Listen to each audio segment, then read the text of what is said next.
صلی اللہ علیہ وآلہ وسلم نے روزے کی فضیلت بیان کرتے ہوئے ارشاد فرمایا کہ ہر شے کی کوئی زکوٰۃ ہوتی ہے، انسان کے جسم کی زکوٰۃ روزہ ہے۔ اگر روزہ رکھے گا تو جسم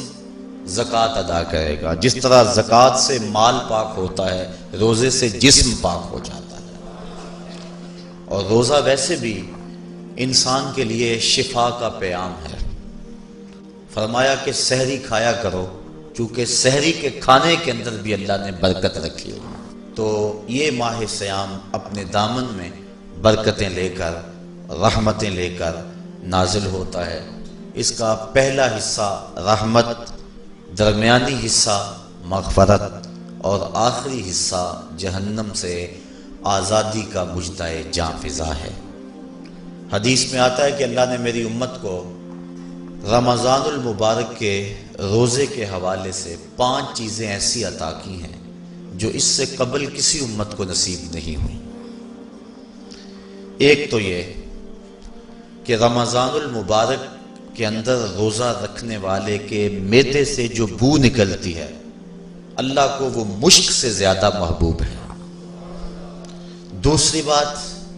کہ جب ماہ سیام آتا ہے تو شیاطین کو جکڑ دیا جاتا ہے۔ تیسری بات کہ روزے دار جب تک روزے میں رہتا ہے فرشتے اس کے لیے مغفرت کی دعائیں کرتے رہتے ہیں۔ اور چوتھی بات، جب ماہ سیام کی آخری رات آتی ہے تو اس کے سارے گناہوں کو بخش دیا جاتا ہے اور اس کو جہنم سے آزادی کا پروانہ مل جاتا ہے۔ بلکہ ایک صحابی نے حضور سے عرض کی کہ آقا کریم، جو یہ جہنم سے آزادی کا پروانہ مومن کو ملتا ہے تو کیا یہ لیلۃ القدر کی رات ہے؟ تو آقا کریم نے فرمایا نہیں، جب مزدور اپنی مزدوری مکمل کرتا ہے، جب اس کی دہاڑی پوری ہو جاتی ہے تو پھر اس کو اس کا مالک کچھ دیتا ہے، تو یہ جو اس کو بخشش اور مغفرت کا مژدہ جاں فضا دیا جاتا ہے یہ اس کی مزدوری ہے۔ اور فرمایا کہ جو لیلۃ القدر کی برکتیں اس کو حاصل ہوتی ہیں یہ اس کے علاوہ ہیں۔ اور یہ اللہ تعالیٰ جل شانہ نے خاص کرم نوازی فرمائی بندہ مومن پر کہ اس کو یہ بابرکت رات عطا فرمائی۔ اور 5ویں فضیلت جو اس کو دی گئی روزہ دار کو، اور حضور سے قبل جو امتوں میں لوگ روزے رکھتے تھے یہ فضیلتیں ان کو نہیں عطا کی گئی۔ جنت کو پورا ماہ مومن کے لیے آراستہ و پیراستہ کیا جاتا ہے۔ حضرت ابو ہریرہ رضی اللہ تعالی عنہ سے ایک روایت مروی ہے جس کو امام بخاری اور امام مسلم نے روایت کیا کہ آقا کریم علیہ السلام نے ارشاد فرمایا، قال اللہ عز وجل، اللہ جل شانہ ارشاد فرماتا ہے، کل عمل ابن آدم لہو، ابن آدم کا ہر عمل اسی کے لیے ہے، الا الصوم فانہ لی، ہاں مگر روزہ ہے جو وہ میرے لیے رکھتا ہے، وانا اجزی بہ، اور اس کی جزا میں اسے دوں گا، والصیام جنۃ، اور سیام روزہ ڈھال ہے، فاذا کان یوم صوم احدکم فلا یرفث ولا یصخب، فَإِن صَابَّهُ أَحَدٌ أَوْ قَاتَلَهُ فَلْيَقُلْ إِنِّي صَائِمٌ إِنِّي صَائِمٌ وَالَّذِي نَفْسُ مُحَمَّدٍ بِيَدِهِ لَخُلُوفُ فَمِ الصَّائِمِ أَطْيَبُ عِندَ اللَّهِ مِن رِّيحِ الْمِسْكِ لِلصَّائِمِ فَرْحَتَانِ يَفْرَحُهُمَا إِذَا أَفْطَرَ فَرِحَ بِفِطْرِهِ وَإِذَا لَقِيَ رَبَّهُ فَرِحَ بِصَوْمِهِ۔ تو فرمایا کہ جب کوئی شخص روزہ رکھتا ہے تو اس کا یہ عمل اللہ کے لیے ہے اور اللہ تعالیٰ اس کی جزا دے گا۔ روزہ ڈھال ہے،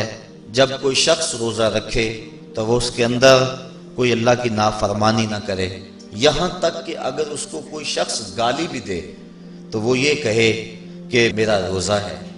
میں صائم ہوں، میں نے روزہ رکھا ہوا ہے، یہ کہہ کے لڑنے والے کو، الجھنے والے کو ٹال دے۔ حضور نے ارشاد فرمایا، مجھے قسم ہے اس رب کی جس کے قبضے میں محمد کی جان ہے، کہ روزہ دار کے معدے سے جو بو نکلتی ہے اللہ کو وہ مسک یعنی کستوری کی خوشبو سے زیادہ محبوب ہے۔ اور روزہ دار کے لیے 2 خوشیاں ہیں، ایک خوشی اس کو اس وقت ملتی ہے جب وہ روزہ افطار کرتا ہے، اور دوسری خوشی اس کو اس وقت ملتی ہے جب اس روزے کے صلے میں اسے اپنے رب کا دیدار نصیب ہوگا۔ یہ بات ذہن میں رکھیں کہ اس دنیا پر سب سے بڑی دولت جو حضرت انسان کو دی گئی ہے وہ دولت ایمان ہے، اور قیامت کے دن سب سے بڑی دولت جو اہل ایمان کو دی جائے گی وہ اللہ تعالیٰ کا دیدار ہوگا۔ جنت کے حور و قصور، جنت کے محلات، جنت کی اعلی نصب نعمتیں،